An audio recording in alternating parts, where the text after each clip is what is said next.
నమస్కారం,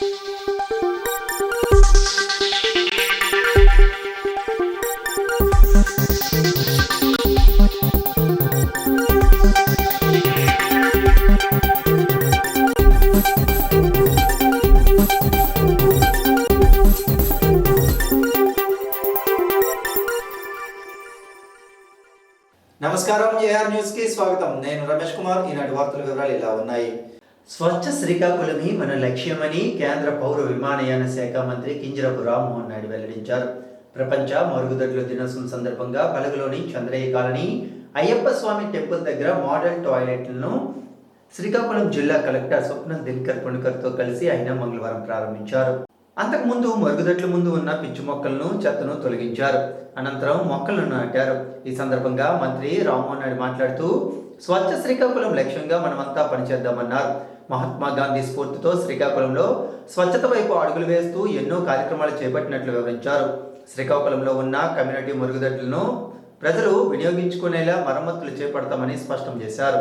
అనంతరం అక్కడ ఏర్పాటు చేసిన స్టాల్స్ను సందర్శించి సేంద్రియ ఎరువుల తయారీ విధానం, విక్రయాలపై వివరాలు అడిగి తెలుసుకున్నారు. అనంతరం మున్సిపల్ కార్పొరేషన్, గ్రామ పంచాయతీ పారిశుద్ధ్య కార్మికులను ఆయన సన్మానించారు. మన టాయిలెట్ మన గౌరవం అనే నినాదంతో మరుగుదొడ్ల వినియోగంపై మున్సిపల్ కార్పొరేషన్ కమిషనర్ ప్రసాద్ వివరించారు. ఈ కార్యక్రమంలో JC Farman Ahmed Khan, RDO K Sai Prathyusha, DPO K Bharat Sowjanya, ZP CEO LNV Sridhar Raju, DWMA PD Sudhakar, RWS SC Hasan Basha, municipal corporation commissioner PVVD Prasadarao, retired RDO PMJ Babu, TDP నాయకులు మాధవ్ వెంకటేష్, పాండ్రంకి శంకర్ తదితరులు ఉన్నారు. అంటే మన టాయిలెట్ మన గౌరవం.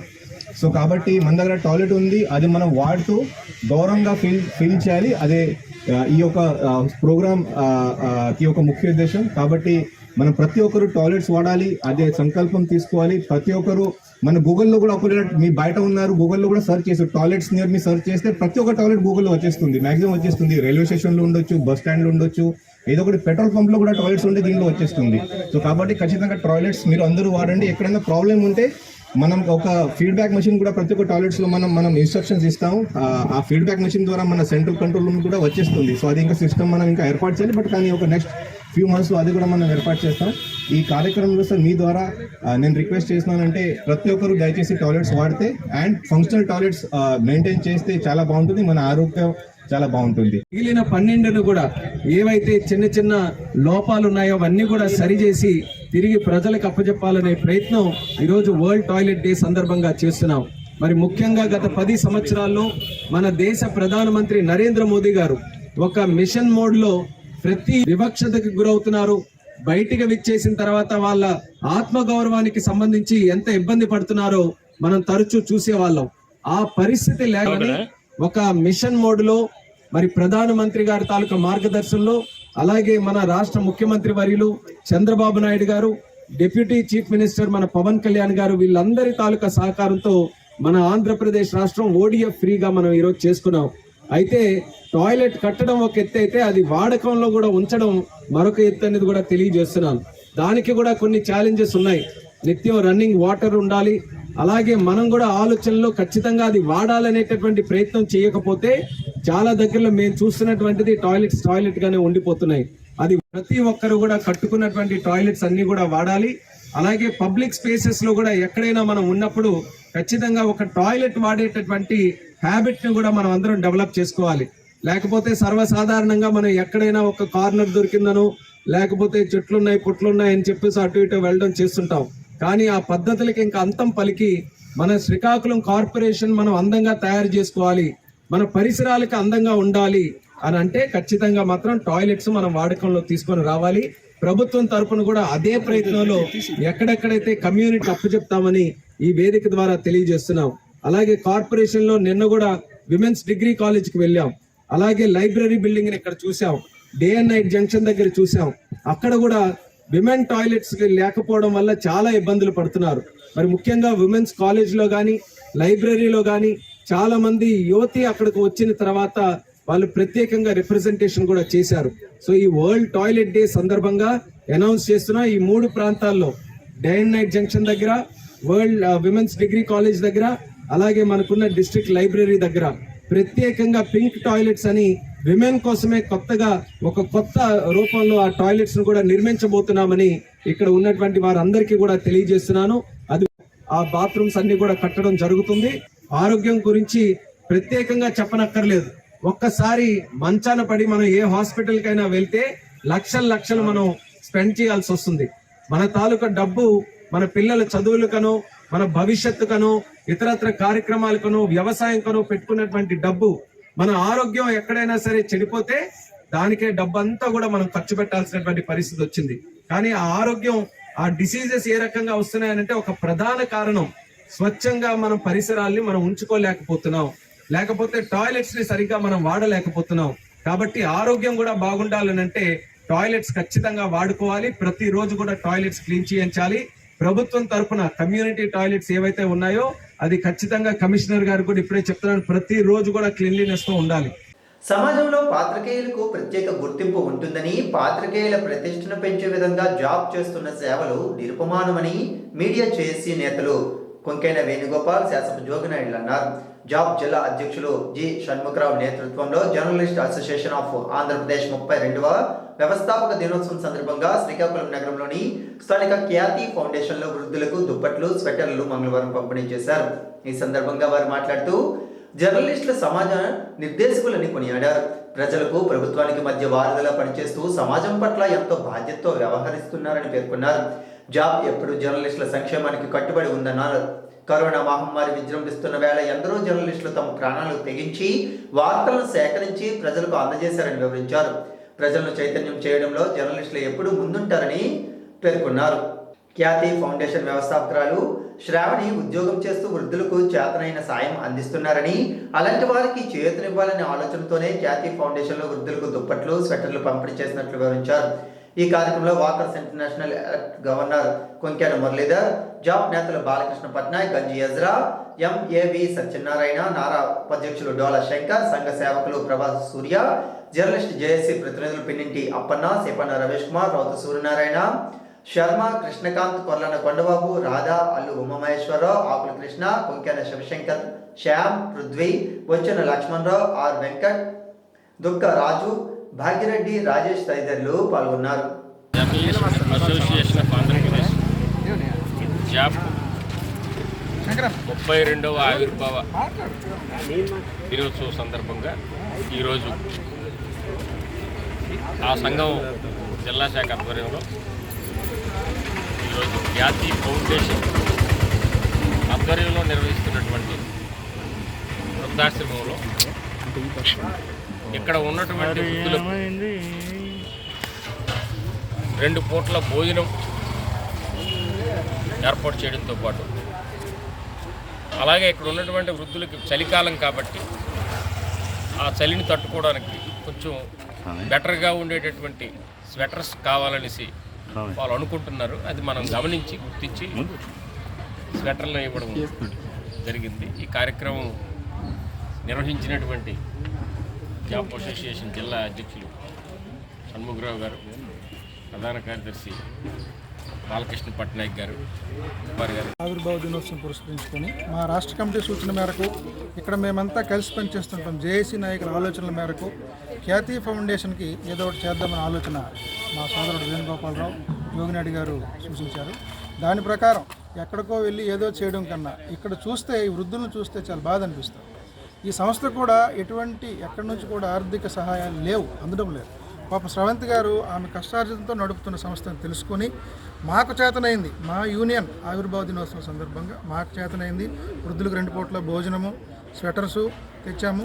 ఇంకా భవిష్యత్తులో మరిన్ని కార్యక్రమాలు చేస్తామని చెబుతూ ఈ సంస్థకి ఇంకా శ్రీకాకుళం నగరవాసులు, ఇంకా పరిసర ప్రాంతాల వాసులు కూడా సహాయ అందించాలిగా కోరుకుంటున్నాను. ఎండిఓ ఆపరేటర్ కుటుంబానికి అసోసియేషన్ ఆర్థిక సహాయాన్ని అందజేసి భరోసాగా నిలిచింది. మెలియాపుట్టి ఆపరేటర్ సాయిరాజ్ ఇటీవల అనారోగ్యంతో ప్రైవేట్ హాస్పిటల్లో చికిత్స పొందుతూ మృతి చెందారు.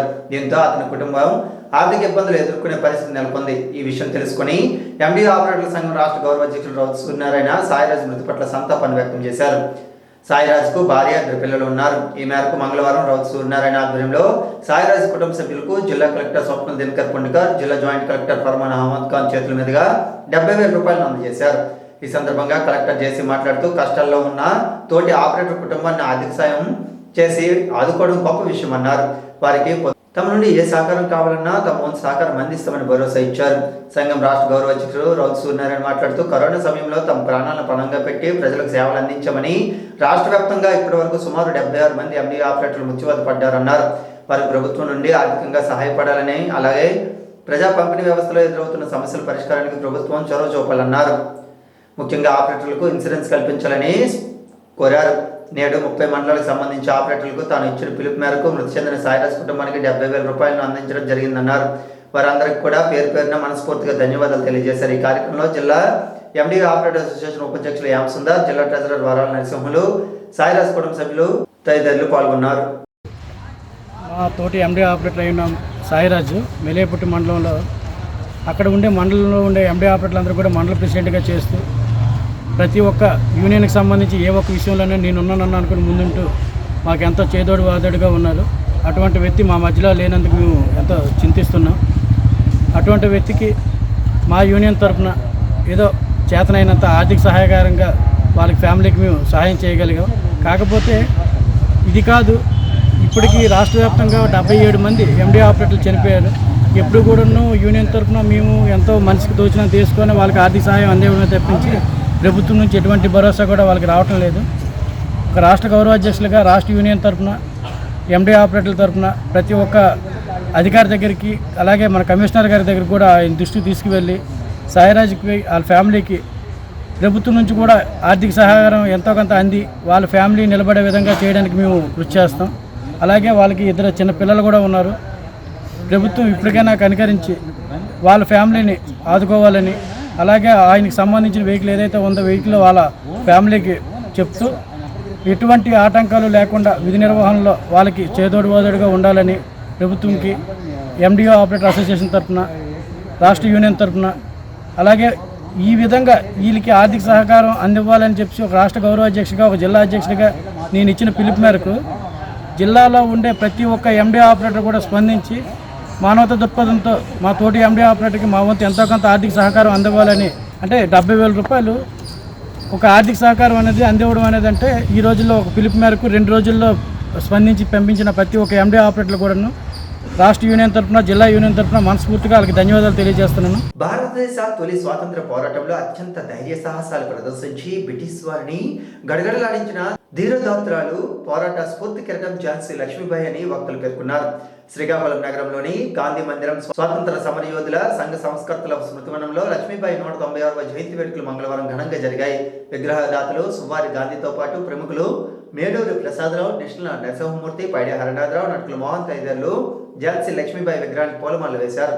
ఈ సందర్భంగా వారు మాట్లాడుతూ చిన్నతనం నుండే దేశభక్తిని అణువణువు నింపుకొని ఝాన్సీ లక్ష్మీబాయి బ్రిటిష్ పాలన వ్యతిరేకించి చేసిన పోరాటం చిరస్థాయిగా నిలిచిపోయిందన్నారు. అనంతరం విగ్రహదాతను దుస్సాల్వతో సత్కరించారు. ఈ కార్యక్రమంలో వివిధ రంగాల ప్రతినిధులు రాపాక్ మాజీ ఎంపీటీసీ పి సూర్యారావు, పైడి విజయ్, ముల్ల ధర్మారావు, పెంకి చైతన్య, మెట్ట అనంతభట్లు, పందిరి అప్పారావు, ఉమాశంకర్, సుమారి రాజారావు, శాస్త్రి తదితరులు ఉన్నారు. ట్రూ ఆఫ్ ఛార్జీలు రద్దు చేయాలని, విద్యుత్ స్మార్ట్ మీటర్స్ కు వ్యతిరేకంగా ఉద్యమించాలని సిపిఎం పార్టీ జిల్లా కార్యదర్శి డి గోవిందరావు, సిపిఐ జిల్లా కార్యదర్శి చాపర వెంకటరమణ, సిపిఎం కార్యదర్శి వర్గ సభ్యులు వి కృష్ణమూర్తులు పిలుపునిచ్చారు. మంగళవారం ఎలక్ట్రికల్ ఎస్సీ ఆఫీస్ కార్యాలయం వద్ద ధర్నా కార్యక్రమాన్ని చేపట్టారు. ఈ సందర్భంగా వారు మాట్లాడుతూ రైతులు, ప్రజల పాలిట ఉరితాలుగా మారనున్న విద్యుత్ స్మార్ట్ మీటర్లు బిగింపు ప్రక్రియను తక్షణమే నిలిపివేయాలని వారు డిమాండ్ చేశారు. ఏ భారం ఉండదని పైకి చెబుతున్నా ప్రైవేట్ విద్యుత్ ఉత్పత్తిదారులకు దోచిపెడుతూ ప్రజలపై భారాలు వేసేందుకు ఉచిత విద్యుత్తును దశలవారీగా తొలగించడానికి ఈ స్మార్ట్ మీటర్ల విధానాన్ని తీసుకొచ్చారన్నారు. ఈ ధర్నా కార్యక్రమంలో సిపిఎం నాయకులు K Nagamani, L Mahalakshmi, R Prakash, Kothakota Apparao, K Suraiah, Chinnarao, A Lakshmi, M Gopi, Mahesh, CPM నాయకులు యుగంధర్, శ్రీను, లండ బాబురావు, చెక్కల గోవింద తదితరులు ఉన్నారు.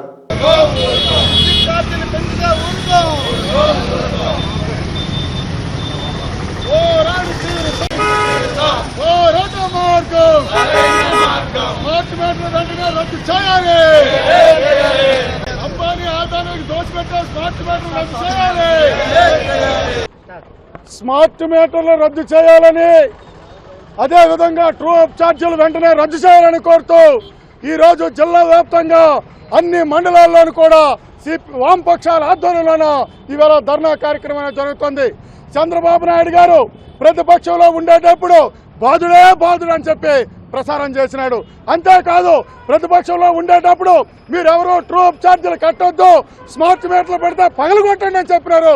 ఈవేళ అధికారంలోకి వచ్చిన తర్వాత చంద్రబాబు నాయుడు గారి కూటమి, తెలుగుదేశం కూటమి ఈ రోజేమో మొత్తం అంతా కూడా స్మార్ట్ మీటర్లు పెట్టి ఈవేళ ఇచ్చేసి ఈవేళ ప్రజల మీద భారాలు వేయడానికి ప్రయత్నాలు చేస్తుంది. ఎట్లాంటివి చేస్తే సహించేది కాదని చెప్పి ఈ ప్రభుత్వాన్ని హెచ్చరిక జారీ చేస్తున్నాం. ఎందుకనంటే ఈరోజు విద్యుత్ ఛార్జీలు పెంచడం ద్వారా సామాన్య ప్రజానీకమంతా కూడా తీవ్ర ఇబ్బందులు పడుతున్నారు. ఈవేళ ఒకవైపు ధరలు విపరీతంగా పెరిగిపోతాయి, రెండో వైపున విద్యుత్ ఛార్జీలు విపరీతంగా పెంచడంతో ప్రజల జీవనం కష్టంగా ఉంది. చిన్న మధ్య తరహా పరిశ్రమలు కూడా విద్యుత్ ఛార్జీలు కట్టుకోలేని పరిస్థితి ఈవేళ దాపురించింది. అందుకోసం ఈ స్మార్ట్ మీటర్లు ఎవరి కోసం మీరు పెడతారని మేము ఇవాళ ప్రశ్నిస్తాం. స్మార్ట్ మీటర్లు అవసరం లేదు. ఇవాళ అంబానీ ఆదాయాల కోసం ఇవాళ స్మార్ట్ మీటర్లు బిగిస్తారు. 13,000 రూపాయలు ఒక స్మార్ట్ మీటర్ అయితే సుమారుగా 96 నెలల పాటు వినియోగదారులను వసూలు చేయడానికి ఈవేళ మీరు ప్లాన్లు వేస్తారా? ఈవేళ ఎవరి కోసం ఇవి కడతారు, ఎందుకు పెస్తాను? అవసరం లేనివన్నీ కూడా ఇవాళ కార్పొరేట్ల ప్రయోజనం కోసం ప్రజల్ని ఇవాళ బలి చేస్తారు. ఈ విధానానికి వ్యతిరేకంగా పోరాటాలు ఉధృతం చేస్తామని చెప్పి హెచ్చరిక జారీ చేస్తున్నాం. AP municipal workers union AITUC అనుబంధ సంఘం ఆధ్వర్యంలో శానిటరీ మేస్త్రులను విధుల్లోకి తీసుకోవాలని, లేకపోతే పోరాటం ఉధృతం చేస్తామని మున్సిపల్ యూనియన్ గౌరవ అధ్యక్షుడు తిరుపతిరావు, ప్రధాన కార్యదర్శి కళ్యాణ్ అప్పలరాజు, అధ్యక్షుడు కె వేణుగోపాలరావు మున్సిపల్ అధికారి యంత్రాంగాన్ని హెచ్చరించారు. శ్రీకాకుళం నగరపాలక సంస్థ కార్యాలయం దగ్గర ఆందోళనను మంగళవారం 7వ రోజు చేరుకుంది. మున్సిపల్ శానిటరీ మేస్త్రులు, పారిశుద్ధ్య కార్మికులు 7 రోజుల నుంచి సమ్మెలో ఉన్న ఊరువాడ దుర్వాసన వెదజల్లుతున్న ప్రజల ఆరోగ్యాన్ని దృష్టిలో పెట్టుకుని కార్మికుల సమస్యలు పరిష్కారం చేసి విధుల్లోకి పంపించకుండా మున్సిపల్ కమిషనర్ హెల్త్ ఆఫీసర్ తాత్సారం చేస్తున్నారన్నారు. వెంటనే వారిని విధుల్లోకి తీసుకోవాలని డిమాండ్ చేశారు. ఈ నిరసన కార్యక్రమంలో సంఘం అధ్యక్షులు ముద్దాడ రామారావు, అల్లు రవి, తోపల షణ్ముఖరావు, మున్సిపల్ యూనియన్ నాయకులు గురుమూర్తి, పార్థసారథి, గణేష్ తదితరులు ఉన్నారు. నేటికి 7 రోజులు అవుతున్నా సరే ముగ్గురు మేస్త్రుల్ని విధుల్లో తీసుకోవాలని కోరుతూ చేస్తున్న నిరసన కార్యక్రమం సంబంధించి అధికార యంత్రాంగాన్ని, ప్రజాప్రతినిధులు కానీ ఎవరు కూడా స్పందించకపోవడం చాలా అన్యాయం. వాళ్ళ ముగ్గురు జీవితాలని నడి రోడ్డు మీద ఈడ్చేయడం కూడా చాలా దుర్మార్గమైంది. ఎవరో ఒకరిద్దరు చిన్న కార్యకర్తల తాలూకా ప్రాబల్యంతో పెద్ద పెద్ద నాయకులు కూడా చూద్దాం చేద్దామన్నమంటే ఆ ఇద్దరు కార్యకర్తలు మీ పార్టీని, మీ తాలూకు ప్రభుత్వాన్ని రక్షించరు. కార్మికులందరూ ఓటేస్తేనే మహాకూటమి అయ్యింది. ఈ తెల్లవారు లేచి రాత్రి పడుకునే వరకు మొత్తం మన ప్రాంతాలని, మన గ్రామాలని, వార్డుల్ని శుచి శుభ్రం చేస్తున్నటువంటి కార్మికుల తాలూకా మేస్త్రుల్ని ఇలాగ అన్యాయం చేసి రోడ్డును పాలు చేయడం మీ ప్రభుత్వానికి క్షమించడానికి. అలాగే కమిషనర్ గారు కూడా, హెల్త్ ఆఫీసర్ గారు కూడా ఇంతవరకు ముసిముసి నవ్వులతోటి, ముద్దు మాటలతోటి కాలం వెల్లజేస్తున్నారు. రేపటి వరకు మీకు ఛాన్స్ ఇచ్చాం. రేపటిలోగా ఏదో తేల్చకపోతే తాడో పేడో తేల్చుకొని పోరాటాన్ని మరింత ఉధృతం చేస్తామని ఈ సందర్భంగా హెచ్చరిస్తున్నాం. ఆదివారం బంతలకోడూరు వారి వనభోజన మహోత్సవం బీచ్ దగ్గర జీడి మామిడి తోటల మధ్య ఆద్యంతం ఆహ్లాదకర వాతావరణంలో జరిగింది. వ్యాపార, ఉద్యోగ, వివిధ పనుల రీత్యా సుదూరంగా ఉంటున్న ఎందరో గ్రామస్తులు ఈ పిక్నిక్ లో పాల్గొని తమ బంధువులను, స్నేహితులను, తోబుట్టువులను కలుసుకున్న ఆ క్షణాలు అనేక మధురానుభూతులనే మిగిల్చిందని పిక్నిక్ లో పాల్గొన్న పలువురు ఆనందం వ్యక్తం చేశారు. ఈ సందర్భంగా వివిధ క్రీడా పోటీలను నిర్వహించి విజేతలకు బహుమతులను ప్రదానం చేశారు. ఈ సందర్భంగా నిర్వాహకులకు వారంతా ధన్యవాదాలు తెలియజేశారు. ఈనాటి వార్తలు ఇంతటితో సమాప్తం. తిరిగి మరలా ప్రసారమయ్యే AR న్యూస్ లో మళ్ళీ కలుద్దాం. అంతవరకు సెలవు. నమస్కారం.